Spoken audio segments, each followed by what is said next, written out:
más cortante que cualquier espada de doble filo, porque ella penetra hasta partir el alma, las coyunturas, los huesos, los tuétanos, y discierne los pensamientos y las intenciones más íntimas del corazón.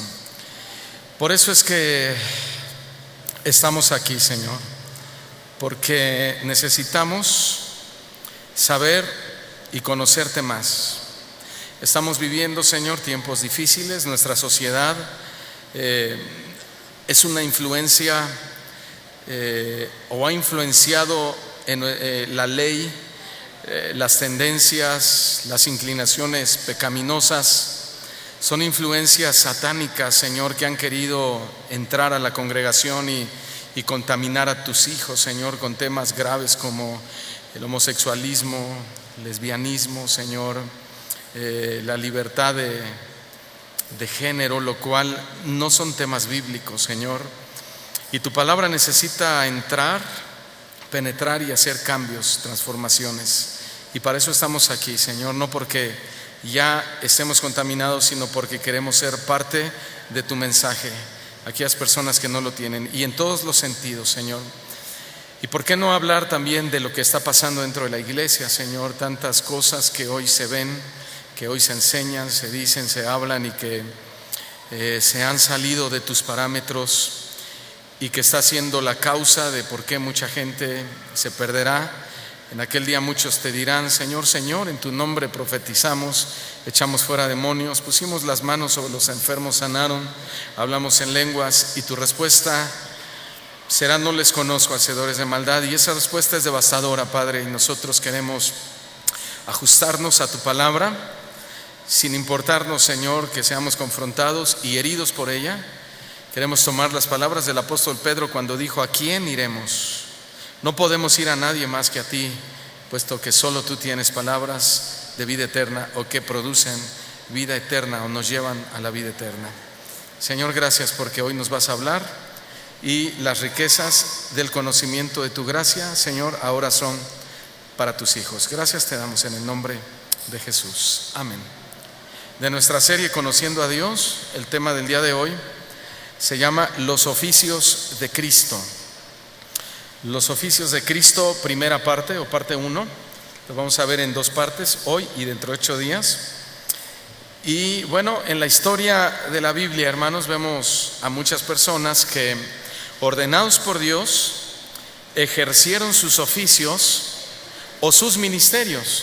¿Sí? Repito, vemos a muchas personas en la Biblia que, ordenados por Dios o puestos por Dios, ejercieron sus oficios o ministerios.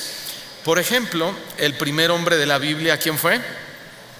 Adán, en el Génesis.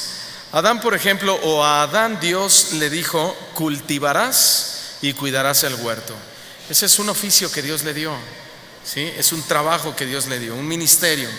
A Moisés le dio otro oficio, a él le dio el oficio de ser el libertador para el pueblo de Israel, aunque también la Escritura lo menciona como profeta de Dios, y ese es otro oficio.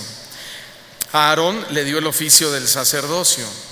A José el soñador le dio el oficio de ser profeta, soñador de sueños e intérprete de sueños, incluyendo los mismos sueños de Faraón. De hecho, la Biblia dice que José fue usado para muchos propósitos de Dios, como también ser el segundo en rango después de Faraón, rey de Egipto. Ayudó a su familia a no morir de hambre en la temporada de las vacas flacas, que por cierto, de la genealogía o de la línea generacional de José nacería nuestro Señor Jesucristo. También la Biblia menciona a 45 profetas durante la época del Antiguo Testamento. A 45 hombres les dio el mismo oficio de ser profeta. Entre ellos está Jeremías y Ezequiel, que además de ser profetas, Dios les dio el oficio de ser sacerdotes. Entonces ellos fueron sacerdotes y profetas, dos oficios. David, por ejemplo, también recibió el oficio de ser, además de adorador, rey de Israel. Salomón, como rey, fue sucesor de su padre David y también gobernó la nación. Asaf fue director de alabanza y además inventor de muchos instrumentos musicales. Todos esos fueron algunos de los oficios que vemos a hombres delegados por Dios en el Antiguo Testamento. Pero también hubo mujeres destacadas en el Antiguo Testamento que fungieron algún oficio de parte de Dios. Por ejemplo, María, la hermana de Moisés, tenía el ministerio de profetisa o el oficio de profetisa. Ana, la madre de Samuel, destacó en un ministerio de intercesora. A Débora, Dios le dio su gracia para ir al frente de la batalla a favor de su pueblo. Además, Débora era profetisa y fue llamada madre de Israel. Noemí fue una mujer que Dios le dio su gracia en el oficio de restaurar a su nuera, un oficio de restauración. Ruth fue considerada como una mujer virtuosa. Fíjense, como una mujer virtuosa, es otro oficio que Dios le dio y le da a las mujeres. Y Esther, nosotros vemos que pasó de criada a ser reina, etcétera, etcétera, etcétera. Eso en el Antiguo Testamento. En el Nuevo Testamento también Dios repartió oficios y ministerios a muchos hombres y mujeres. Por ejemplo, Juan el Bautista funcionaba como profeta que anunciaba el camino del Señor y predicaba arrepentimiento a través del bautismo en agua. Felipe fue un diácono temeroso de Dios. José de Arimatea fue usado para proveer a Jesús una tumba donde sepultarlo, ya que ni eso tenía nuestro Señor Jesús cuando murió. Los 12 apóstoles recibieron el oficio de ser enviados a predicar el evangelio del reino y hacer señales y milagros. Y por supuesto nuestro Señor Jesucristo, Él fue sacerdote, rey, admirable, consejero, príncipe de paz, Dios fuerte, maestro, pastor, evangelista, restaurador, salvador, sanador, milagroso y además sustituto de todos y cada uno de nosotros, ¿sí? Ese fue el oficio de nuestro Señor Jesucristo. Nuestro Señor Jesús gozó de todos los oficios del Padre en su humanidad, en su persona. Bueno, Jesús operó en una gran variedad de dones, en una gran variedad de ministerios y oficios con los que su Padre lo dotó. Pero algo muy interesante es que hay tres oficios sobre los que Jesús sostiene todos los demás oficios y dones que Él ejerció en la tierra. Y esos tres oficios son profeta, rey y sacerdote. Nuestro Señor Jesucristo funcionó como profeta, rey y sacerdote. Y cabe mencionar que ninguno de los personajes bíblicos, ni de los grandes profetas del Antiguo Testamento, tuvo estos tres oficios al mismo tiempo, solamente nuestro Señor Jesucristo. Y el día de hoy vamos a hablar sobre el oficio del profeta. Y dentro de 8 días vamos a hablar de los oficios del sacerdote y rey. Profeta. ¿Cuál es la definición bíblica de un profeta? Bueno, la Biblia dice que profeta, o el diccionario bíblico lo define así, que es aquel a quien Dios reviste de su autoridad para que comunique su voluntad a los hombres y los instruya. También se le traduce con la palabra griega roe, que significa vidente, indicando que el profeta era una persona que tenía una relación inmediata con Dios y que Dios le permitía ver cosas. Escuchen lo que estoy diciendo, que Dios le permitía ver cosas. No es que uno entre en un trance y que diga: Señor, a ver, muéstrame, quiero ver, veo, y empezamos a veces a fabricar nuestras propias visiones. De hecho, un proverbio por ahí dice que en el mucho pensar está en los sueños. Y a veces muchos pastores han dicho: hay sueños de Dios y hay sueños de tacos, ¿verdad? Y hay sueños de mucho pensar y pensar y pensar, y estás pensando en algo, y esa noche resulta que soñaste con eso que te la pasaste pensando todo el día, y decimos: fue Dios quien me habló, me lo confirmó. Y no, porque todo sueño tiene que estar avalado, ¿sí?, o cotejado con lo que la Escritura dice, para que le podamos dar autoridad. Bien, también profeta se traduce con la palabra naví, que significa uno a quien le es comunicado el mensaje de Dios para su proclamación, o uno a quien se le comunique cualquier cosa secreta y en secreto. Y así, por lo general, el profeta era alguien sobre quien reposaba el Espíritu de Dios, era uno a quien y por medio de quien habla Dios. Creo que eso lo entendemos muy bien todos, ¿verdad? En el caso de los profetas del Antiguo Testamento, sus mensajes eran mayormente, fíjense bien, repito, en el caso de los profetas del Antiguo Testamento, sus mensajes eran mayormente la proclamación de los propósitos divinos de salvación dispuestos para el futuro. Es decir, que cuando Dios le habla a Isaías, Jeremías, Ezequiel, Oseas, principalmente los sueños, la visión, la palabra que Dios les daba, ¿sobre qué asunto era? Sobre la venida del Mesías, la obra del Mesías, que era Jesús, y la obra estaba inclinada o enfocada hacia la salvación por medio de la fe, a través de un arrepentimiento de nosotros. Ese era el mensaje de los profetas del Antiguo Testamento. Ahora, y la profecía de los profetas del Nuevo Testamento era a la vez una predicación de los consejos de la gracia de Dios ya cumplidos. Ahorita lo voy a hacer más fácil de entender. Entonces, notemos que el oficio del profeta esencialmente consistía en dos propósitos. En el Antiguo Testamento era la proclamación del mensaje de Dios para salvación, es decir, anunciaban que venía un Salvador, ¿sí? Y en el Nuevo Testamento, el oficio del profeta era la predicación de la gracia de Dios. ¿Quién es la gracia de Dios? Jesucristo. ¿Sí? Entonces era la proclamación ¿de quién? De Jesucristo. Jesucristo es la gracia de Dios. Ya no anunciaba al Mesías, porque el Mesías ya estaba ahí. Entonces se trataba de proclamar no lo que vendría, sino quien ya estaba ahí, que era nuestro Señor Jesucristo. En ese sentido, pues muchos funcionaban como profetas hablando de Dios, aunque no tuvieran el nombre o el título de profeta.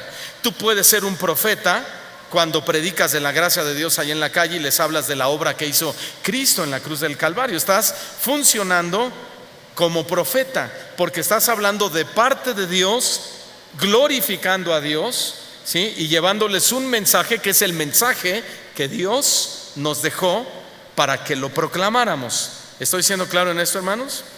Ok. Es lo mismo que el apostolado, ¿verdad? A veces se pelean por el título. Yo quiero ser apóstol. Hace muchos años, pues todos eran pastores. Yo me acuerdo en el 85, cuando venimos al Evangelio hace 31 años, pues solamente había pastores y evangelistas. Pero como que el título pasó de moda y después todos se interesaron por ser profetas, porque le dieron como una importancia mayor, como una vista, no sé cómo decirlo. Entonces ya nadie quería ser pastor, ya nadie quería ser evangelista, ahora todos querían ser profetas. Con los años surge el apostolado, no que no existiera, ya estaba en la Biblia, sino la idea o el pensamiento de que apóstol era superior al profeta, superior al pastor y superior al evangelista. Entonces, como todo mundo quiere ser mayor, se empezaron a llamar, no, yo soy apóstol y yo también soy apóstol y yo soy apóstol. Bueno, y la palabra apóstol significa enviado. Entonces todos los apóstoles fueron enviados por su maestro Jesús para predicar el mensaje que él les enseñó. En ese sentido, cuando tú le predicas a una persona allá afuera el mensaje del evangelio, estás funcionando en un apostolado en ese sentido, como un enviado de parte de Dios a llevar el mensaje. Pero no por eso digas soy apóstol, ¿sí? Porque no es así.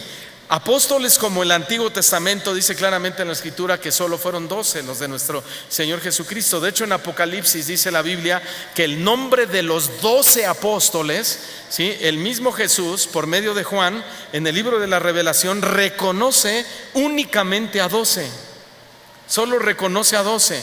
La Biblia dice que nosotros debemos edificar sobre la base de los apóstoles y los profetas, pero no se refiere a los apóstoles de hoy, sino a los apóstoles de Jesucristo del Nuevo Testamento, y no se refiere a los profetas de hoy, se refiere a los profetas del Antiguo Testamento. Nosotros debemos edificar sobre la base de esos profetas y de esos apóstoles que aparecen en el canon sagrado. ¿Esto es claro, hermanos? ¿Por qué? Porque los profetas del Antiguo Testamento recibieron revelación divina. Sí, esa revelación divina hablaba del advenimiento de Cristo, el Mesías. Los apóstoles, los profetas de hoy en día dicen recibir revelaciones o nuevas revelaciones. Eso quiere decir entonces que si el profeta de hoy o el apóstol de hoy está recibiendo nuevas revelaciones, aparte o además de las que ya están escritas en la Biblia, significa que el canon sagrado no se ha cerrado, sino que sigue abierto, lo cual es imposible. ¿Sí? El canon sagrado fue cerrado y la inspiración divina son los 66 libros que tenemos ahí en nuestras manos, que es desde Génesis 1:1 hasta Apocalipsis 22:21. Esa es la revelación de Dios para nosotros. Cuando nosotros entendemos un pasaje que antes no entendíamos, no se le llama revelación, porque la revelación es la palabra de Dios. Se le llama iluminación, ¿sí? O claridad. El Señor lo que nos está dando es iluminación de un versículo que ya está revelado en la Escritura. Nosotros no recibimos nuevas revelaciones. Amén. Bien, ahora, el oficio del profeta entonces consistía en esas dos cosas. En el Antiguo Testamento era la proclamación del Salvador y en el Nuevo Testamento era la proclamación del mensaje que ya estaba dejando el Salvador en ese tiempo. Y creo que estos dos propósitos prácticamente están desapareciendo en el mover de la iglesia, lo cual es trágico. Por ejemplo, sin mencionar nombres, pero el oficio del profeta en los profetas de hoy no se parece nada al oficio de los profetas de antes, ¿sí? Porque ¿cuáles son las profecías de antes? ¿Cuáles eran las profecías de antes? ¿Y cuáles son las profecías de hoy? Bueno, las profecías, por ejemplo, de Juan el Bautista, él decía: arrepentíos, porque el reino de los cielos se ha acercado a vosotros, ¿sí? Pero las profecías de hoy, por ejemplo, nos dicen: prepárate para la grandeza. O, por ejemplo, te haré la iglesia más influyente de tu ciudad. O, ¿sabes qué dice el Señor? Que tú naciste para ser cabeza y nunca serás cola, etcétera, etcétera, etcétera, etcétera. Bueno, ustedes saben de lo que estoy hablando. Pero la pregunta es si sería así el oficio del profeta, de los profetas del Antiguo Testamento, o si sería así el oficio de profeta de Cristo. Porque hoy estamos hablando del oficio del profeta de Cristo. Quiero que vayamos a Mateo capítulo 13, versículo 34 y versículo 35. Y vamos a ir corroborando con la Escritura. Mateo capítulo 13, versículo 34 y versículo 35. Recuerde que usted está sentado ahí no para creer a lo que yo le digo, sino para creer lo que dice la Escritura. Amén. Mateo capítulo 13, versículo 34 y versículo 35 dice que todo esto habló Jesús, todo su evangelio, sus enseñanzas, sus principios, sus verdades, por parábolas a la gente, y sin parábolas no les hablaba. ¿Por qué les hablaba en parábolas? Y dice que sin parábolas no les hablaba, para que entendieran. Ahora, ¿qué significa una parábola? Bueno, recuerden que las parábolas son historias inventadas por Jesús para enseñar verdades y principios que están ahí en la Biblia y que de primera mano al leerlas no las entendemos.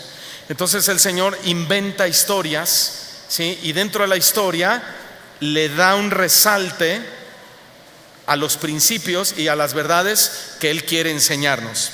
El verso 35 dice que enseñaba en parábolas para que se cumpliese lo dicho por el profeta, refiriéndose al profeta Isaías del Antiguo Testamento, cuando dijo: abriré en parábolas mi boca, declararé cosas escondidas desde la fundación del mundo.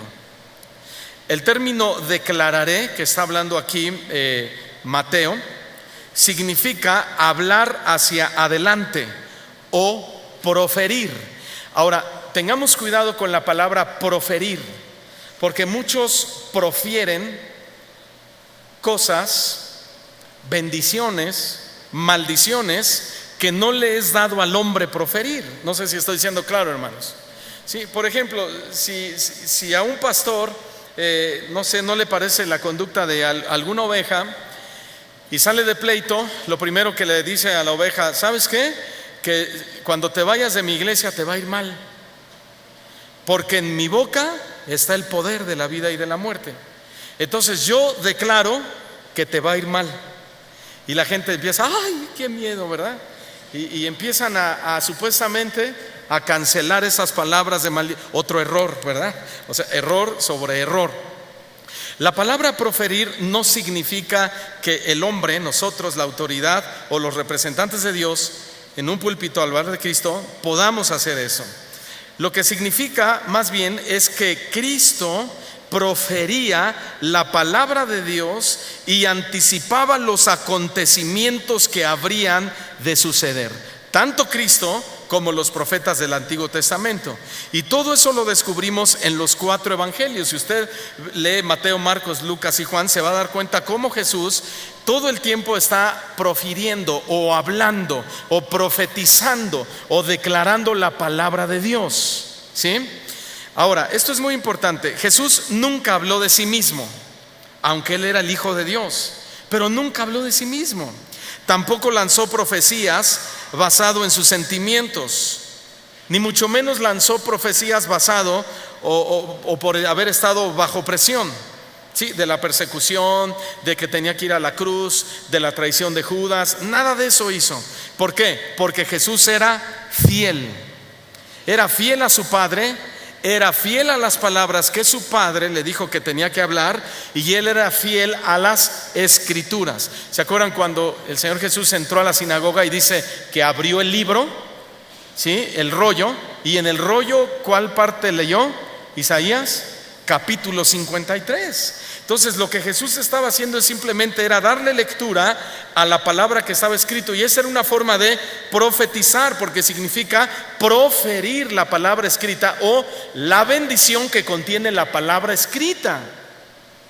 Por ejemplo, si tú nunca hubieras oído la palabra del Evangelio, nunca le habrías conocido, y si no le hubieras conocido, no serías salvo. Por lo tanto, tu nombre no estaría escrito en el libro de la vida. Pero cuando tú escuchas la palabra de bendición, que alguien la profiere, te la profetiza, tú recibes el beneficio de ¿qué? De la vida eterna, de la salvación. Y en ese sentido recibes la bendición de la palabra profética que se te está profiriendo. Más adelante voy a ampliar un poco más esto. Entonces Jesús era fiel a su Padre y era fiel a la Escritura. Entonces cualquier declaración profética que Jesús hablaba estaba basada en las Escrituras. Dile a tu hermano: cualquier profecía que oigas debe estar basada en las Escrituras. Amén. Como iglesia les hago una pregunta: ¿creemos en la profecía? Claro que creemos, pero no creemos en profecías que no estén basadas en la Escritura, ¿sí? Como profecías lisonjeras que estén basadas en los sentimientos, que muy seguido se da que yo invito al profeta fulano de tal, y como la iglesia está grande y está bonita y está esperando a lo mejor una buena ofrenda al final, entonces se va a aventar una buena profecía, y al primero que se la va a aventar es al pastor, porque si queda bien con el pastor lo vuelve a invitar, ¿verdad? Y después de ahí se sigue con la congregación.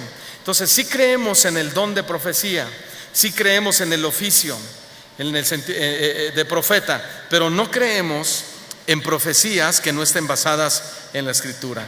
Creemos que Dios sigue hablando hasta el día de hoy, pero nunca afuera de las Escrituras. Dejamos que Dios hable cuando Él quiera, porque creemos en la profecía. Pero cada que alguien diga aquí o en cualquier lugar, así dice el Señor o así dice el Espíritu Santo, ¿qué debemos hacer? Filtrarlo con la palabra escrita. Eso quiere decir que debemos, como iglesia y de forma individual, cuidar celosamente la frase así dice el Señor.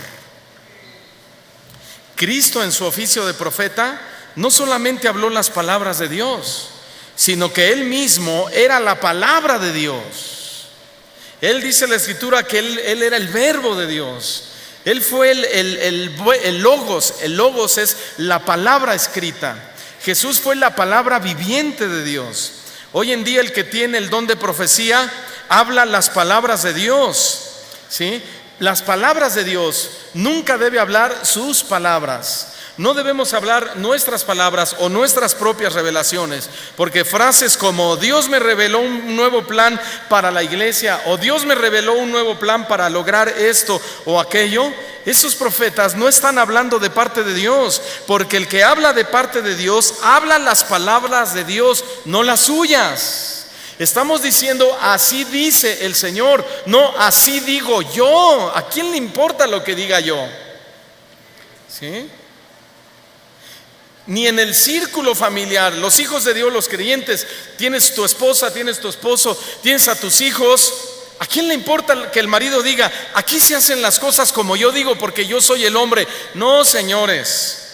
Las cosas en un hogar cristiano se tienen que hacer de acuerdo a la palabra de Dios. Si es que queremos tener éxito en nuestro matrimonio y éxito en la vida, tú tienes que tener, mujer, varón, la autoridad y el valor y el respeto por tu cónyuge y decirle, amor, mira, lo que tú digas en realidad, bueno, no te quiero ofender, ¿verdad? Pero ¿qué te parece si mejor me dices lo que Dios dice y con mucho gusto te obedezco?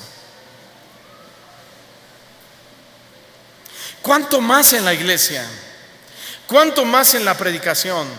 ¿Cuánto más cuando se trata de ejercer un don o un ministerio? Por eso es que hoy vemos, y esto lo vengo viendo desde hace más de 30 años, un descontrol total en las congregaciones. Se para uno profetizando por allá, otro profetizando por acá, otro está hablando en lenguas, no para de hablar, otro ya se cayó, ¿verdad? Y ya no sabemos ni a quién agarrar ni qué decirle. Y el apóstol Pablo dice que cuando alguien hable en lenguas, que hable uno por uno. Porque no sea que entre un inconverso y digan, están locos. Dice, si hablas en lenguas y no hay un intérprete, habla para ti, edifícate a ti mismo, pero no hables en lenguas en público, porque si no hay quien te interprete, el propósito del mensaje nunca se va a cumplir. Dice Pablo, mejor que todos profeticen. Y el mejor que todos profeticen no significa precisamente Dios me está mostrando una cosa así, así, sino se está refiriendo mejor que alguien hablara de parte de Dios el mensaje claro a toda la congregación. ¿Sí? Por eso, frases así, que Dios me reveló un nuevo plan para esto, no está hablando de parte de Dios, porque el que habla de parte de Dios habla las palabras de Dios. ¿Qué dice Juan capítulo 1 versículo 1? Que en el principio, Juan 1:1, en el principio era el verbo. Se está refiriendo a Jesús. El verbo es la palabra, el logos. Era el verbo, y el verbo o la palabra y el logos era con Dios. Y el verbo era ¿quién? Dios. Entonces, en el principio era el verbo. ¿Sí? Ahora, ¿qué significa esto? Significa que cuando dicen en el principio, refiriéndose a Jesús, significa que Jesús no tuvo comienzo. ¿Por qué no tuvo comienzo? Porque Él era desde el principio. O sea, Él existía desde la eternidad y hasta la eternidad, y su palabra juntamente con Él. Eso significa que Él era desde el principio. Hasta la fecha, hermano, su palabra es la misma.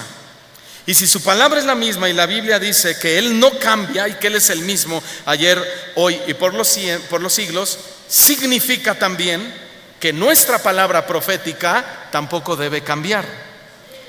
Los tiempos cambian, las épocas cambian, las leyes cambian, pero la palabra de Dios permanece para siempre. La palabra de Dios no necesita ser adaptada a nuestra época. La época más bien tiene que ir de regreso a las Escrituras. La gente de nuestros días tiene que ir de regreso a la cruz. Por eso aquel congreso que llamamos el olvido de la cruz, porque el cristianismo ha olvidado la obra de la cruz y hoy se ha enfocado en el placer, en el éxito y la grandeza, y tiene olvidado el sacrificio de la cruz. Tenemos que ir de regreso a la cruz. Y el verbo era con Dios. Significa que tenía una personalidad separada y distinta a la de Dios, porque dice que el verbo era con Dios. Era con Dios, tiene una personalidad separada a la de Dios. Y después dice que el verbo era Dios. Significa que Jesús no solo moraba con Dios, no solo tenía una personalidad separada a la de Dios, sino que Él mismo era Dios. En tres personas, en operaciones diferentes, el Padre, el Hijo y el Espíritu Santo, pero los tres son Dios. Cuando Jesús vino a la tierra, no dejó de ser Dios solo porque tomó forma de hombre. Esa fue su humillación, esa fue su pobreza espiritual. Su pobreza espiritual no consistió en que pues dejó sus riquezas allá arriba para traérnoslas aquí a la tierra. El Señor Jesús claramente dijo: Mi reino no puede ser, no es de este mundo. Mi reino está en los cielos, ¿sí? Mi visión, mi enfoque, mi predicación, mi preocupación por ustedes es el reino de los cielos. Entonces, el Verbo era Dios, Jesús era Dios mismo. Es decir, que cada palabra que Jesús hablaba era Dios mismo hablando. De hecho, si hoy nosotros cada que leemos la palabra, y si yo todo lo que hablo es la palabra de Dios, es Dios mismo hablando a ustedes, hablándonos a nosotros, porque es su palabra. Amén. De hecho, la Escritura había confirmado que Jesús vendría como profeta, y cuando Él vino, fíjense bien, tanto sus palabras como sus hechos demostraron que Él era el profeta de Dios. Vamos a Lucas capítulo 7, versículo 11 en adelante. Lucas 7, 11.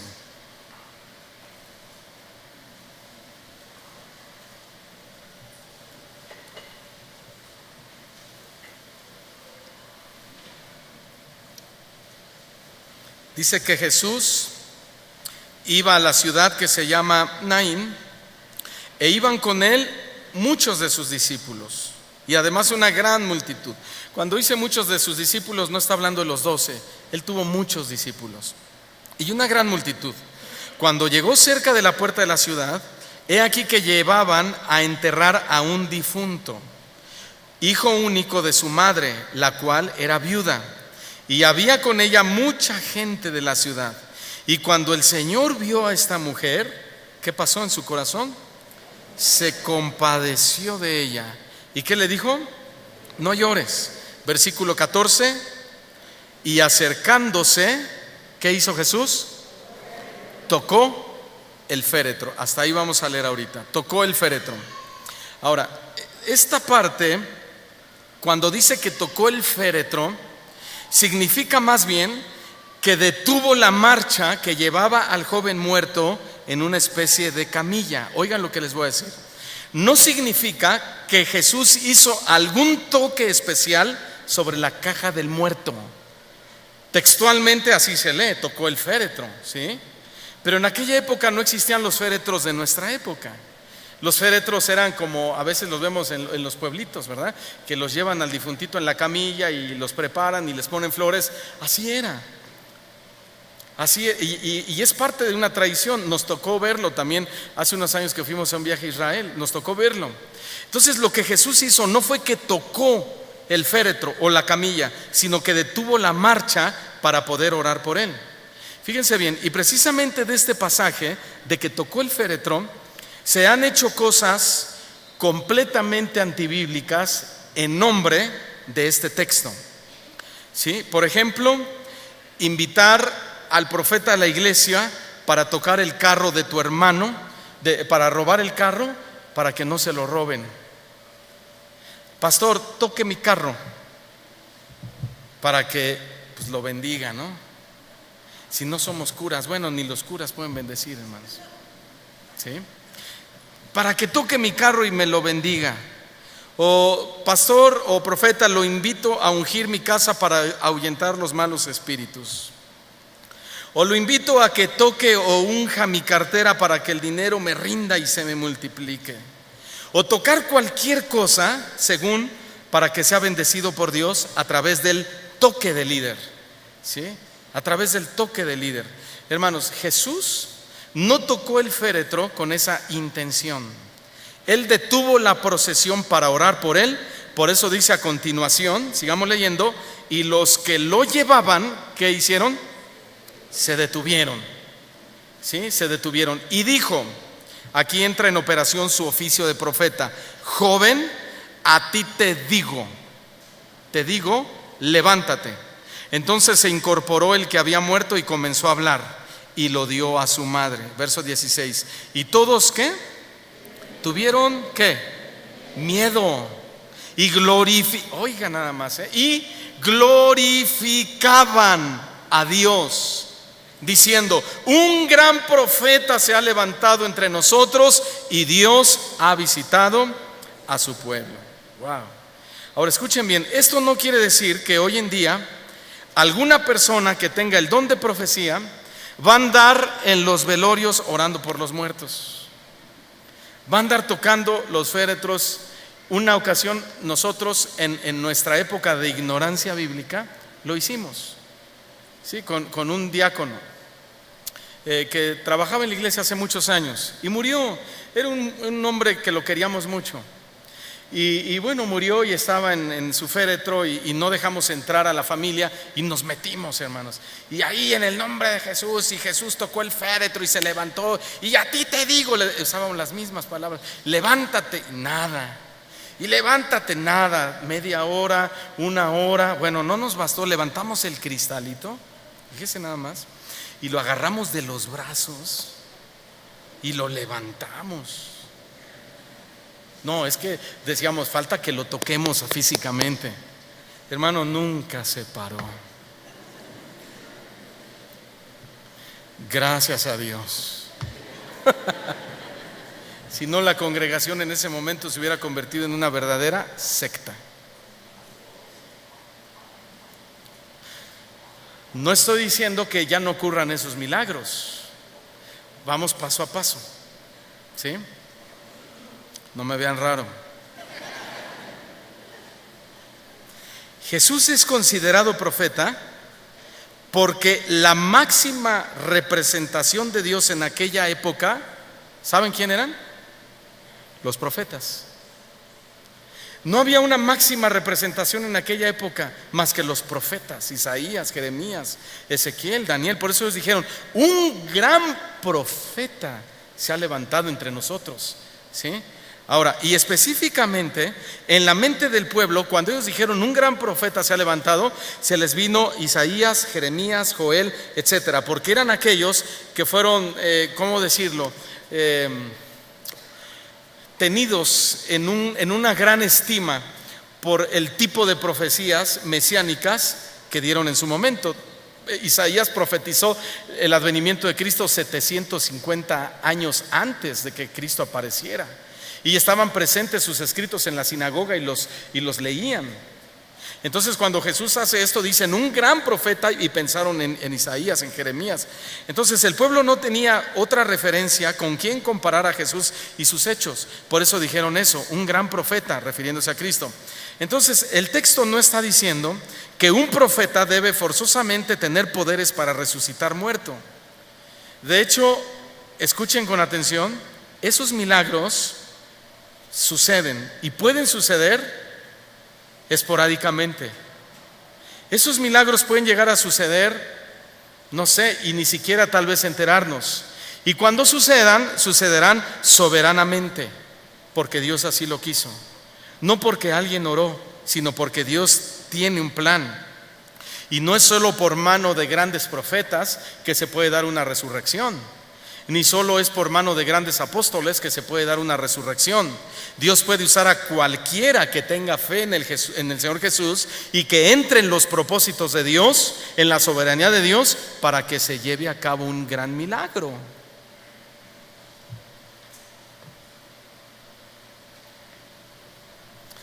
Ahora, vamos a Lucas 24, verso 13, por favor. Jesús resucitado se le aparece a 2 discípulos. No era ninguno de los 12. Como lo dije hace un momento, él tuvo muchísimos discípulos y se le aparece a 2, ya resucitado. Dice así Lucas 24, 13. Y he aquí, 2 de ellos, o sea 2 discípulos, iban el mismo día a una aldea llamada Emaús, que estaba a 60 estadios de Jerusalén. Verso 14, e iban hablando entre ellos de todas aquellas cosas que habían acontecido. ¿De qué estaban hablando? De la muerte de Cristo y de su resurrección. Verso 15, sucedió que mientras hablaban y discutían entre sí, Jesús mismo se acercó, es decir, se les apareció y caminaba con ellos, mas los ojos de ellos estaban ¿cómo? Velados. Esto significa que Dios les impidió reconocerlo físicamente para que no lo conociesen. Verso 17, y Jesús les dijo, ¿qué pláticas son estas que tenéis entre vosotros mientras camináis? ¿Y por qué están tristes? Respondiendo uno de ellos, que se llamaba Cleofas, le dijo: ¿eres tú el único forastero en Jerusalén que no ha sabido las cosas que en ella han acontecido en estos días? Verso 19. Entonces Jesús les dijo: ¿qué cosas? Y ellos le dijeron: de Jesús Nazareno, que fue varón, ¿qué? Profeta, poderoso en obra y en palabra delante de Dios y de todo el pueblo. Muy bien. La plática que ellos desarrollaron entre ellos mismos, hermanos, fue una plática muy importante. Estos discípulos, dice la historia que acabamos de leer, ellos iban charlando sobre la obra, la muerte y la resurrección de nuestro Señor Jesucristo. Pero noten lo que dicen de Él. Ellos dicen: Él fue varón profeta, poderoso en obra y en palabra delante de Dios y de todo el pueblo. ¿Qué distinguimos de su conversación? Bueno, distinguimos que Jesús fue un profeta muy superior a los profetas del Antiguo Testamento. No por hacer menos a los profetas del Antiguo Testamento, pero fue muy superior a ellos por la clase, escuchen bien, de obras que Él hizo y los otros no. Número uno. Número dos, fue muy superior a los profetas del Antiguo Testamento por la palabra o las palabras que Él habló y los otros no. Fue muy superior a los otros profetas por la forma en la que Él murió y los otros no. Jesús fue muy superior a los profetas del Antiguo Testamento por su resurrección, y obviamente en los otros no sucedió así, porque dice que Jesús él mismo se levantó de entre los muertos. Él no fue como el caso de Lázaro, que le dijo Jesús: Lázaro, ven fuera, recibió la orden. No, él era Dios y Él solo se levantó de entre los muertos. El profeta Elías fue arrebatado por Dios. Él no usó su propio poder para decir: yo me voy con Dios. Eso no lo podía hacer el profeta. Eso no lo puede hacer un hombre. Aquellos que dicen: yo fui al cielo con Dios y Dios me llevó y me dijo y me enseñó y me dijo: mira, aquí tengo una sala blanca bien bonita y tengo unos muebles de madera bien preciosos para ti, allí en su morada, y te hice un palacio bien padre de este color que a ti te gusta, dice este hombre. Y yo dije: wow, Señor, wow, esto es lo que a mí me gusta en la tierra. Yo siempre quise tener una casa así. Y dice que Dios le dijo: es que yo conozco tus gustos. Es que yo conozco tus gustos, por eso te la hice como a ti te gusta. Dice este hombre: entonces bajé del cielo y quiero decirles, hermanos, que allá el Señor les está haciendo una casa conforme a sus gustos. Y entonces dice uno: ¡wow, qué bonito! Y de repente leemos la escritura, la profecía bíblica. Y la profecía bíblica dice que cuando Pablo fue al tercer cielo y vio cosas que hombre no ha visto y oyó cosas que hombre no ha oído y que no le ha sido dado conocer al hombre, cuando bajó, Dios le dijo: cállate, no les digas nada de eso.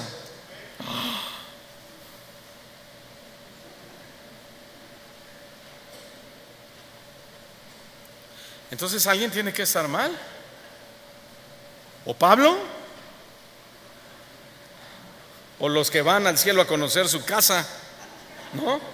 Y yo me temo que son estos, hermanos, estos hombres que dicen que fueron y que Dios les dice: ve y háblales y diles que esto y lo otro. La revelación que Dios quiere que conozcamos es la Escritura.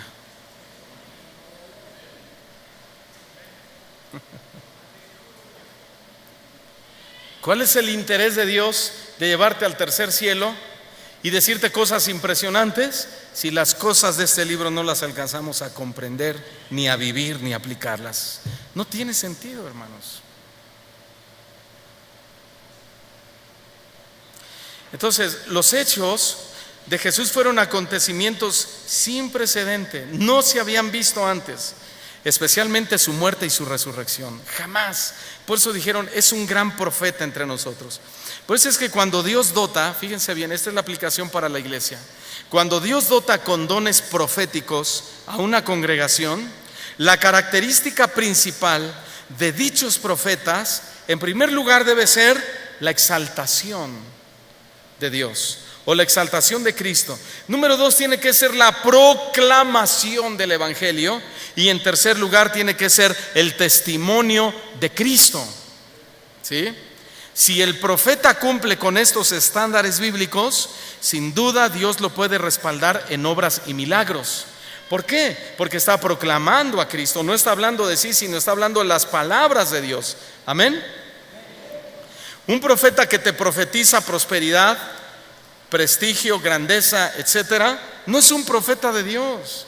¿Por qué no es un profeta de Dios? Porque no nos está llevando a Cristo, no nos está llevando a la exaltación de Cristo, nos está llevando a nosotros mismos, nos está alimentando el ego.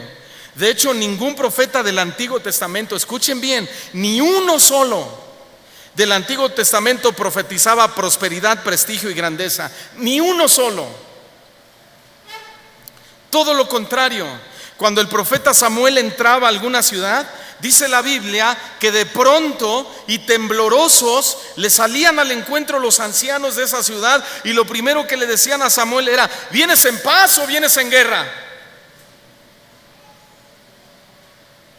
Ellos no decían: wow, ahí viene el profeta, pónganle la alfombra roja. No, salía, antes de que el profeta entrara a la ciudad, salían los ancianos, la autoridad, y le decían: Samuel, ¿todo bien?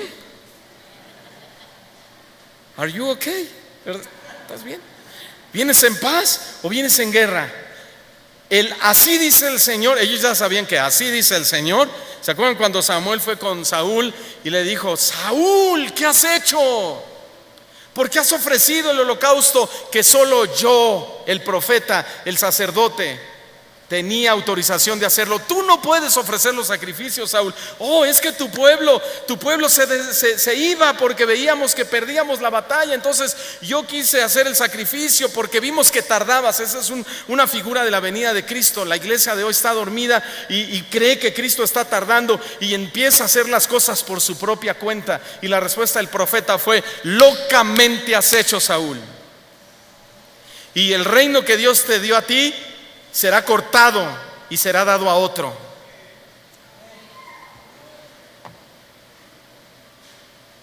¿Y cuántos locamente están haciendo el día de hoy, hermanos? Tenemos que orar por la Iglesia Universal de Cristo.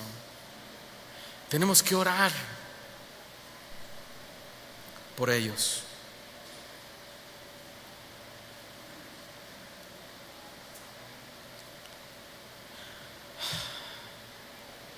Hoy, cuando se aparece un profeta en la iglesia, lo primero que la iglesia dice: decrétame, decrétame, decrétame, decrétame. Cuando deberíamos ser como aquellos ancianos: ¿vienes en paz? ¿Todo bien, Señor? ¿Sí? Pero Cristo fue y siempre será el profeta fiel por excelencia. Con los años, Pedro y su madurez confirmó y escribió en Hechos el oficio de profeta de Cristo, capítulo 3, versículo 22. Hechos 3, versículo 22.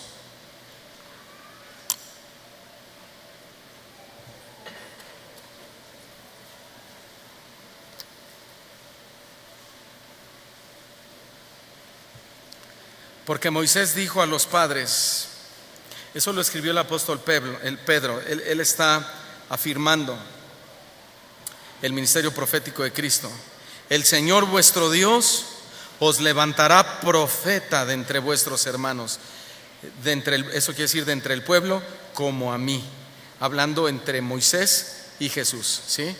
O sea, Moisés o Pedro hace un paralelo perfecto entre el oficio de Moisés de profeta y el oficio de profeta de Cristo. ¿Vamos bien hasta aquí, hermanos? Moisés dice que así como Dios lo había levantado de entre el pueblo para ser su profeta y libertador de Israel, de la misma manera Cristo sería levantado de entre el pueblo como su profeta y libertador, pero no de la esclavitud romana, sino de la esclavitud del pecado. Por eso dice a continuación, dijo Moisés: a él oiréis en todas las cosas que él os hable. Amén. ¿A quién, hermanos? A Jesús. ¿A quién?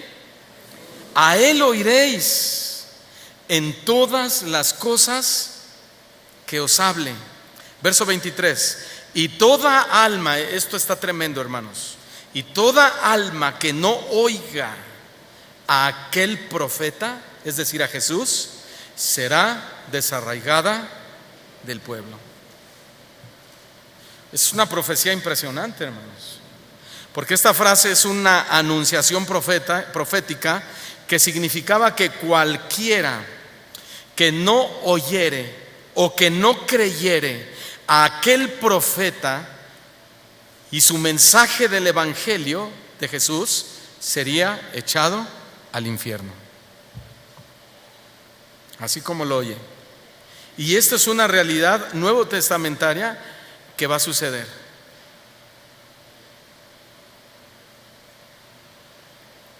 Porque muchos en aquel día me dirán: Señor, Señor, en tu nombre hicimos milagros. Lo que no saben es que Satanás también hace milagros. En tu nombre profetizamos. Lo que no saben es que también Satanás usa el nombre de Dios en vano. Señor, en tu nombre echamos fuera demonios. Claro, Satanás es engaño, es padre de mentira, y él te engaña y te hace creer que el espíritu está saliendo, pero cuando no sale por medio de la palabra, del poder de la palabra, simplemente es una burla a la iglesia. Y yo les diré en aquel día: no los conozco.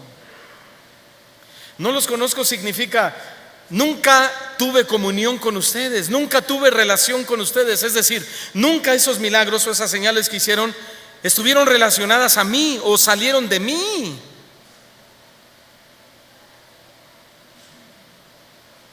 Eso es trágico, ¿no, hermanos?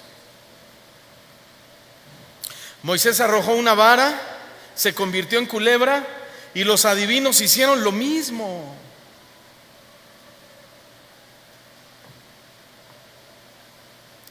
Tres cosas por lo menos caracterizan a Cristo como profeta.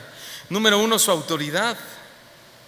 Número 2, su vitalidad o su fortaleza física y espiritual. Y número 3, su infalibilidad. Repito, tres cosas caracterizan a Cristo como profeta: su autoridad como profeta. Y autoridad no significa gritar o hablar fuerte. Número 2, su vitalidad en su ministerio. Y número 3, su infalibilidad, su inerrancia. Número 1, su autoridad como profeta la vemos en Juan capítulo 3, versículo 34. Por favor, su autoridad como profeta, Juan capítulo 3, versículo 34. Dice así: porque el que Dios envió, las palabras de Dios habla. Al que Dios envía, ¿qué hace? Las palabras de Dios habla. Amén. Si Dios te va a enviar un día, vas a tener que hablar las palabras de Dios, porque para eso te envía, no tus palabras. Pues Dios dice, fíjense bien, pues Dios no da el Espíritu por medida. El Padre ama al Hijo y todas las cosas ha entregado en su mano, en la mano del Hijo. Las palabras de Dios habla. Muchas veces leemos en las Escrituras que Jesús decía: yo no hablo de mí mismo, sino hablo ¿qué? Las palabras de mi Padre. Y esta frase es fundamental. Fíjense bien o escuchen bien. Esta frase es fundamental. ¿Cuál frase? Las palabras de Dios habla. A ver, todos digan: las palabras de Dios habla. Mejor digamos así, a ver, ¿cómo dice el texto? Al que Dios envía, otra vez, al que Dios envía, las palabras de Dios habla. Ok, esta frase es fundamental para evaluar, oigan bien, para evaluar si un profeta es de Dios o no. ¿Sí? ¿Por qué? Porque aquí leemos un principio de interpretación que se halla en este texto incrustado. ¿Qué quiere decir? Que tenemos que juzgar. Oigan, hermanos, tenemos que juzgar el mensaje de los profetas y de cada soñador de sueño que se levante en una congregación. Muchos dicen: ¿quién eres tú para juzgar? Déjalo allá él con Dios. Bueno, claro, él le va a dar cuenta a Dios de lo que anda hablando, de lo que anda diciendo. Pero mi deber como un hijo de Dios es juzgar la profecía. Como los de Berea, que cuando el apóstol Pablo les predicó, ellos dijeron: a ver, Pablo, está bien, pero vamos a hacer un alto. Déjanos regresar a nuestra casa y verificar que todo lo que nos estás diciendo está ahí, es ahí, y después nos veremos. Ahí está el principio, hermanos. Entonces es lo mismo en cada ministerio y en cada don. Tenemos que juzgar el mensaje de los profetas y de los soñadores de sueños y de los pastores y de los apóstoles y de todo aquel que hable de parte de Dios. Si las palabras que habla están armonizadas con la Escritura, es de Dios. Pero si no son congruentes con lo que dice la Escritura, el tal profeta o soñador de sueños no es de Dios. Ahora, cualquiera puede agarrar un versículo y aventártelo, ¿verdad? Y darle una interpretación que a él le gusta. Pero para eso existe la hermenéutica. La hermenéutica nos enseña las bases fundamentales para la correcta interpretación de la Biblia. Y no podemos leer un texto superficialmente y arrojártelo y decirte: mira, aquí dice esto y vamos a hacerle así. No. Porque por eso es que hoy muchos cristianos dicen: yo quiero esa casa y voy como Josué y le voy a dar 7 vueltas a la casa, porque si yo le doy 7 vueltas van a caer las cadenas y me la van a dejar y me la van a soltar, y ahí están dando 7 vueltas, hermanos. No, es un texto fuera de contexto, mal interpretado. El Señor no está hablando de dar vueltas y vueltas, sino de obediencia. El principio es la obediencia. Josué, dale 7 vueltas. Híjole, qué locura, pero si Dios dijo, vamos a hacerlo. Es obedecer a Dios.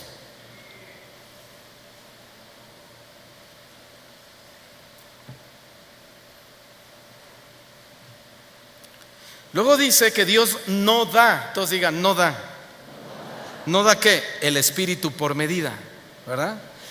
Dios no da el Espíritu por medida. Específicamente, esta frase está aludiendo, escuchen bien, a Jesús en comparación con los profetas del Antiguo Testamento. Hay una situación que ha pasado. Miren, hermanos, alguien dirá: ay, pastor, ¿y por qué está hablando tan duro y está tirando duro? Bueno, es que así tocó en el tema de hoy. De verdad, en el tema, en la serie de Conociendo a Dios, así tocó. Y después pasaremos a otros temas y ya no hablaremos nada de eso. Para que ustedes no piensen que solo hablamos de eso y solo hablamos de eso. Así tocó. Además, Pablo dijo: para mí no es molesto repetirles las mismas cosas, y para ustedes es seguro, ¿no? Ahora, en muchos lugares, cuando dicen que Dios no da el Espíritu con medida, ellos dicen: bueno, prepárense para un gran derramamiento del Espíritu Santo, y empieza a pasar toda clase de situaciones que ustedes ya conocen, algunos no. Supuestas manifestaciones del Espíritu Santo: me caigo, me revuelco, me vomito en la iglesia, corro como corre y corre, y quiero que me tiren cada rato, y si no sudo no está el Espíritu Santo, si no se me pone en la piel de gallina no está el Espíritu Santo, ¿verdad? Y etcétera, etcétera, etcétera, etcétera, y aúllo como animal, y que ese es el Espíritu Santo, y me río desenfrenadamente y ando dando vueltas en el piso, y me caigo y me pego en la cabeza y no me dolió, y porque fue el poder de Dios en mi vida, ¿sí? Y le atribuyen este versículo a eso, que como Dios no da el Espíritu con medida, entonces todas esas cosas es el resultado de la influencia del Espíritu Santo en una iglesia, lo cual es totalmente antibíblico. Cuando dice que Dios no da el Espíritu por medida, repito, está aludiendo en primer lugar a Jesús en comparación a los profetas del Antiguo Testamento. Aunque todos los profetas fueron inspirados por el Espíritu Santo en sus mensajes proféticos, fíjense bien, no toda la vida de los profetas del Antiguo Testamento estuvo bajo el control y la influencia del Espíritu Santo, pero en Jesús sí. A eso se refiere el texto. Jesús estuvo completamente lleno, es decir, influenciado y guiado por el Espíritu Santo, tanto en la plenitud de su vida como ser humano, como en la plenitud de su ministerio como el Hijo de Dios. Por eso el texto sigue diciendo: el Padre ama al Hijo. Por eso es que el Padre dio el Espíritu no por medida ¿a quién? Al Hijo, a Jesús, no a nosotros. Nosotros tenemos el Espíritu Santo, por supuesto que sí. Pero imagínense si Él nos hubiera dado el Espíritu Santo no por medida para que operáramos como Jesús. Hermanos, sería un circo la iglesia, porque estaríamos diciendo que baje fuego del cielo, que hace mucho calor, vete sol, venga nubes. Estaríamos haciendo un caos de la soberana voluntad de Dios.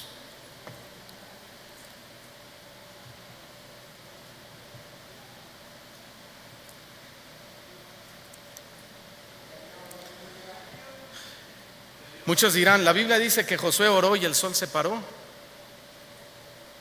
Ahí hay nuestros copistas, que son aquellos que transcribieron la Biblia del arameo, del griego, del hebreo, del latín. Tuvieron un error de escrituración, porque la tierra es la que gira alrededor del sol. Entonces el sol no es el que se detuvo, está fijo. La tierra es la que rota alrededor del sol. ¿Se dan cuenta? Y lo que está diciendo Josué ahí es que Dios les redimió el tiempo de tal manera que alcanzaran a tener la victoria en tiempo y forma.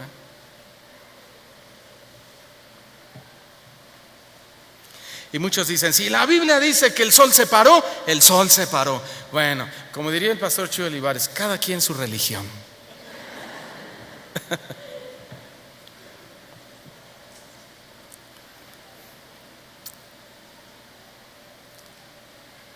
¿Cómo aplica para nosotros esto, que Dios da el Espíritu por medida? Igual o de la misma manera. Si el Señor nos ha dado, o si Dios nos ha dado el Espíritu Santo de una forma que abunde, es en Cristo. ¿Sí? No directamente a nosotros, sino en Cristo o por medio de Cristo. Yo me voy, dijo, pero les dejo al Consolador. Y Él les enseñará todas las cosas, y Él les revelará, y Él los guiará hacia toda la verdad y hacia toda la justicia. En Él recibimos al Espíritu Santo.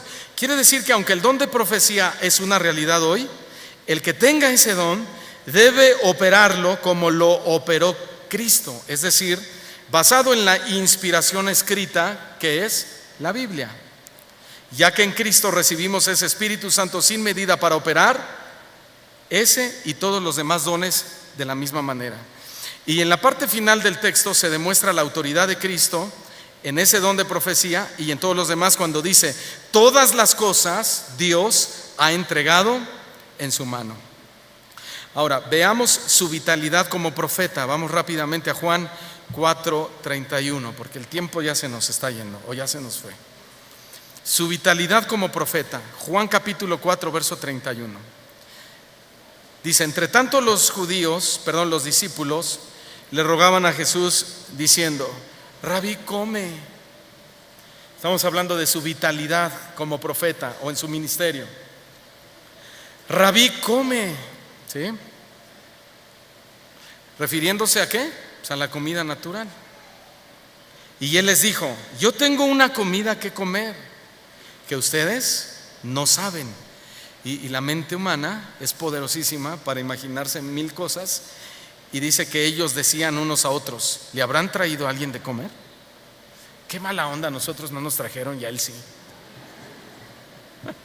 ¿Le habrán traído algo de comer?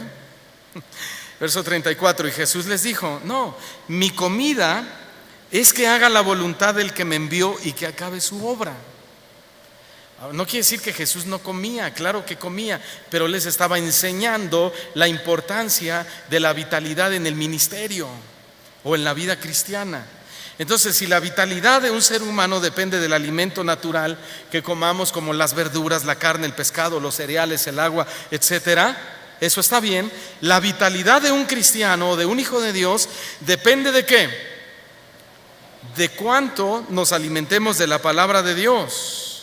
Y cuánto más de un pastor y de un profeta, que tenemos que alimentarnos de la palabra de Dios. ¿Llevas tiempo desanimado? ¿Llevas tiempo frío en las cosas del Señor? ¿Tibio? ¿Llevas tiempo indiferente a las cosas del Señor? ¿Sin visión, sin propósito? Puede ser que sí. La razón es porque estás desnutrido en tu espíritu. Y la desnutrición termina con la vida tarde o temprano. Y si nosotros como hijos de Dios no queremos morir eternamente, necesitamos alimentarnos más de su palabra. ¿Cuántos quieren la vida eterna? Tenemos que alimentarnos de la palabra. Y su infalibilidad como profeta lo vemos en Marcos 13:31. Su infalibilidad como profeta, Marcos 13:31. El cielo y la tierra pasarán, pero mis palabras no pasarán. ¿Cuántos dicen amén, hermano? O sea que sus palabras ni caducan ni pasan de moda, ¿verdad? Ni caducan ni pasan de moda. El problema de los profetas de nuestra época es que sus mensajes proféticos son nuevos, son innovadores, son reformadores y están muy distantes de los que se encuentran en la Biblia. Pero la profecía bíblica contiene siempre las mismas bases y aplicación. Algo que hemos aprendido en la clase de la hermenéutica bíblica es que la Biblia tiene un solo significado, pero puede tener muchas aplicaciones. Es decir, que lo que escribe cada escritor, sea profeta o sea apóstol del Nuevo Testamento, o sea Jesús, no tiene otro significado, siempre significa lo mismo, siempre nos lleva al mismo propósito, pero tiene diferentes aplicaciones. Lo puedes aplicar a tu familia, lo puedes aplicar a tu trabajo, lo puedes aplicar al ministerio que desarrolla, pero no cambia el significado. Tenemos que respetar eso, hermanos. La Biblia o la profecía bíblica contiene siempre las mismas bases y aplicación. Vamos a corroborarlo en 2 de Pedro capítulo 1 versículo 19. Ya estoy terminando, hermanos. 2 de Pedro 1:19. Este texto es fundamentalísimo para el cristianismo. Dice Pedro que tenemos. Entonces digan, tenemos. ¿Qué tenemos?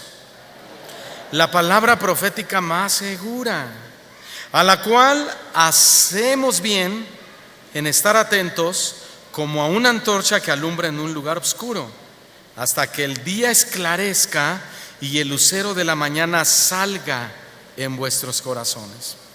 Pregunta, ustedes ya lo saben, ¿cuál es esa palabra profética más segura a la cual hacemos bien en estar atentos según Pedro? ¿Todos?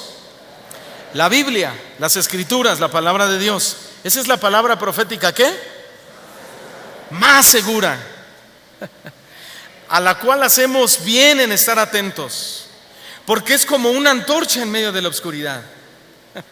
Si en algún momento de tu vida no sabes tomar una decisión, no sabes si aquel predicador o aquella iglesia o tu decisión que estás tomando es la certera, ve a la Biblia y te va a dar claridad. La palabra profética es la lámpara que alumbra, o sea, la Escritura, alumbra el lugar oscuro que es el mundo, hasta que el día esclarezca. Señala el fin de la época de la iglesia hasta que venga Cristo, el lucero de la mañana. De modo que el sentido del pasaje es que deberíamos mantener siempre ante nosotros la palabra profética, la Escritura, atesorándola en nuestros corazones, porque nos serviría de lámpara en este mundo tenebroso hasta que termine esta era y aparezca Cristo en las nubes para llevarse al cielo a su pueblo que le espera. Y cuando Pablo habla de la palabra profética más segura, se estaba refiriendo a los escritos del Antiguo Testamento específicamente. ¿Por qué? Porque los del Nuevo Testamento no estaban terminados todavía.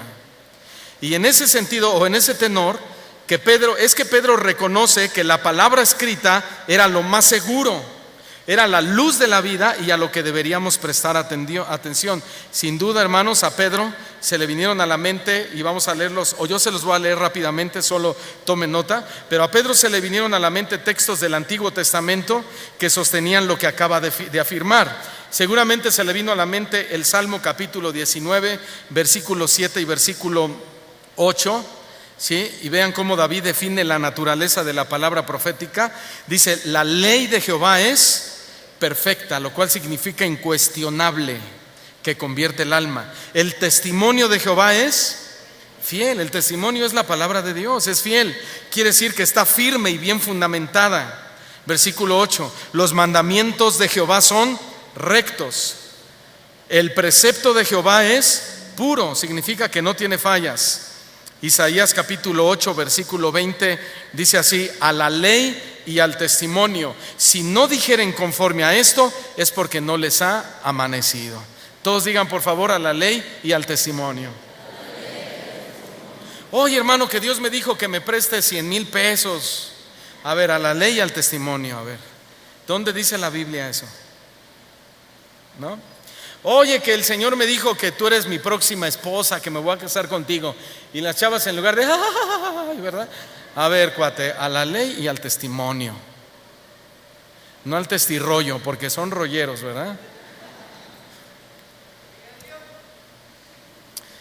Ay, ya quiero terminar y no puedo, hermanos. Me crece el tema.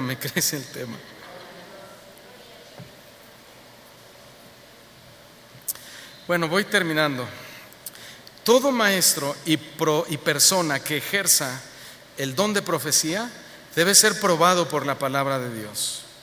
Si su enseñanza o su profecía no concuerda con la Escritura, es porque no les ha amanecido. Quiere decir, es porque siguen en tinieblas. Otro texto que se le vino a la mente a Pedro es el Salmo 119, versículo 105. Lámpara es a mis pies tu palabra y lumbrera a mi camino. La Escritura es la luz que nos dice por dónde debemos caminar, y es la luz que ilumina nuestro camino para no extraviarnos. Y esa es una característica súper fundamental de aquellos que tienen el don de profecía. Siempre deben guiarnos por los caminos de Dios para no extraviarnos. Aunque muchas veces sucede todo lo contrario, ¿verdad? Y nos dicen: tú pídele lo que quieras, pídele riqueza, tú eres Jehová Junior, tú eres hijo de un rey, no te conformes con lo que tienes, etcétera, etcétera, etcétera. ¿Y qué produce este tipo de profecía? Extravío de la fe verdadera. Por eso Pedro dijo: hacen bien en estar atentos a la palabra profética más segura. Termino con este comentario. Estamos viviendo tiempos difíciles, tiempos donde dijo Pablo que la gente tendría comezón de oír lo que quieren oír. Y dijo Pablo que falsos maestros se amontonarían para pastorear a este tipo de personas. Y desde el Antiguo Testamento hasta el Nuevo Testamento, la Biblia está llena de advertencias contra los falsos maestros y contra los falsos profetas. Pero hay un profeta que es perfecto, y ya lo saben quién es: nuestro Señor Jesucristo. Él nunca trató de agradar a nadie. Sus profecías siempre iban dirigidas hacia el arrepentimiento y la salvación de los perdidos. Sus mensajes siempre iban a los corazones de la gente. Nunca hablaba de sí mismo. Él siempre hablaba las palabras que su Padre le diese que hablara. Sus profecías siempre estuvieron llenas de palabra y producían vida eterna en las personas. Hermanos, Cristo fue profeta, rey y sacerdote. Hoy solo alcanzamos a ver el oficio de profeta, pero sus palabras y sus enseñanzas han quedado plasmadas en 4 preciosos evangelios: Mateo, Marcos, Lucas y Juan, y 100% respaldadas y avaladas por todas las demás escrituras del Antiguo Testamento. Jesucristo fue y siempre será el profeta por excelencia, y si alguno de nosotros tenemos el don de profecía, comamos como Él dijo y escudriñemos más y más las Escrituras, para que cada palabra que hablemos no salga de nuestro corazón, sino de la bendita, perfecta, infalible y todopoderosa palabra de Dios. Esto es el oficio de profeta. Amén. Denle un fuerte aplauso al Señor.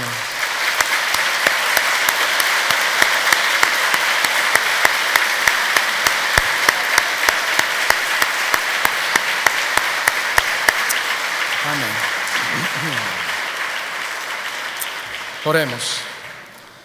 Oremos al Señor. Gracias, Padre, por tu palabra, porque tu palabra es ministradora. Y el que tiene oídos, que oiga, Señor, lo que tu palabra ha dicho. Tu palabra nos ministra porque nos libera, de muchas cosas, Señor, pensamientos, argumentos, ideas. Nos libera, Señor, de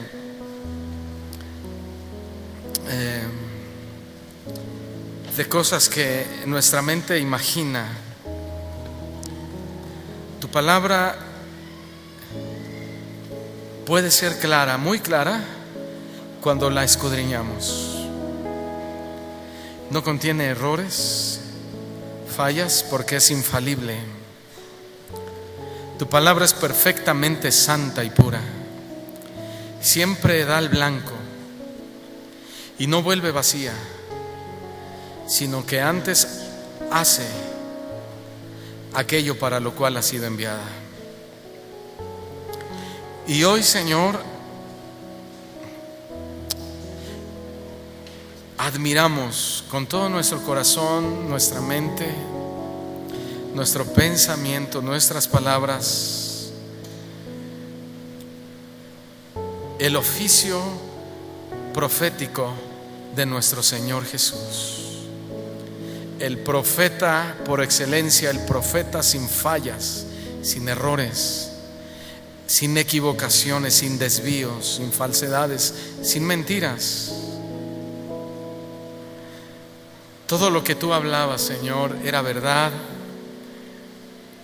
Y precisamente esa fue la causa por la que te llevaron a la cruz. Porque tú hablabas con verdad, como quien tiene autoridad, y no como los escribas. Eso fue el testimonio del pueblo que te rodeaba. Y decían: ¿quién es este que tiene tanta autoridad? Aún los vientos y los mares le obedecen. Y esa era otra señal de que tú eras Dios. El pueblo debía creer al ver tus señales, pero muchos no creían, se endurecían, y más allá de eso pedían más señales, más señales. Tomás fue uno de ellos, que le dijo a Jesús: Señor, si toco tus manos ahí donde entraron tus clavos, creeré. Y la respuesta contundente de Jesús, no con enojo, sino con misericordia, fueron: Tomás, toca. Pero más bienaventurado es el que no ve y cree. Tú creíste porque tocaste y viste, Señor. Y aunque hoy sigues haciendo milagros, muchos milagros, si no los hicieras, seguiríamos creyendo en ti, porque tú ya fuiste avalado. Tu ministerio mesiánico ya fue, Señor, avalado hace más de 2000 años. Nosotros ya no podemos avalar lo que ya fue, Señor, avalado. Hoy creemos y seguimos creyendo, y tus palabras son las que producen conversión en nosotros. Y tus milagros, Señor, las sanidades y todo lo demás que haces, son gracia para nosotros, son regalos, son bendiciones que nos has dado y nos seguirás dando, porque también creemos que son parte de tu evangelio.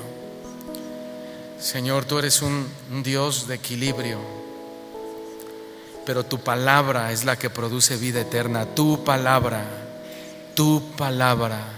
no los milagros, no las señales, no la prosperidad. Tu palabra es la que produce vida eterna. Todo lo demás es añadidura. Gracias por añadirnos. Cuánta sabiduría tiene el proverbio cuando dijo, ese proverbio sapiencial que nos enseña sabiduría vivida: no me des pobreza ni riqueza, no sea que si me das pobreza reniegue contra ti, o si me das riqueza me aleje de ti. Mejor manténme del pan necesario. Y así nosotros, Señor, quisiéramos más. Nuestra carne pide más, pero solo tú conoces los corazones, y tú sabes a quién le das más y a quién le das menos, porque tú sabes a quién le daña y a quién no le daña. Tú sabes quién tiene o quién pondría su corazón en esas cosas y quién no. Y de acuerdo a eso, Señor, a tu soberanía, tú das a unos más y a otros menos, pero a algo nos has dado en común: a tu Hijo Jesucristo, la salvación y la vida eterna, lo cual es nuestro mayor regalo, nuestro mayor tesoro, nuestra mayor riqueza, Señor. Si no tuviéramos a Jesús en nuestro corazón, hoy nos declararíamos muertos, miserables, pobres, desnudos y sin esperanza. Pero hoy es todo lo contrario.